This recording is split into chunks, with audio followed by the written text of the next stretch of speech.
রাতে একটা ঘুমানোর সবচাইতে শান্তিপূর্ণ সময়, কারণ আমরা রাতে কিন্তু ঘুমানোর জন্য একদম অনেক সময় পাই।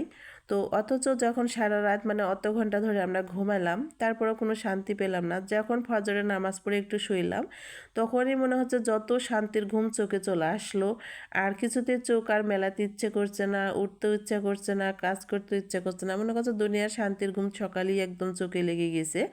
আর রাতে অত ঘন্টা ধরে ঘুমালাম, তো অত শান্তির ঘুম তাও কিন্তু ফিল হচ্ছিল না। যা সকালে ফজরের নামাজের পরে যখন শুইলাম, তখন একদম মনে করছে চোখে সবচাইতে শান্তির ঘুম, অনেক শান্তির ঘুম।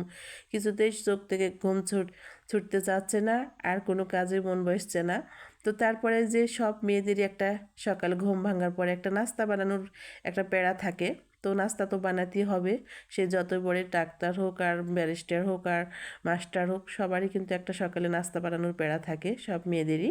তো নাস্তা বানাতে হবে। তো আমি কিন্তু এই যে আজকে সকালে নাস্তা রেডি করতেছি। সকালে ঘুম ভাঙার পরে বেড পাউরুটি ভেজে নিলাম নাস্তার জন্য। তো আজকে আমাদের সকালে নাস্তা রেডি হয়ে গেল, বেড পাউরুটি ভাজা। তো কার কার বেড পাউরুটি খেতে ভালো লাগে? আমাদের কিন্তু বেড পাউরুটি নাস্তাটা খেতে অনেক বেশি ভালো লাগে, সেজন্য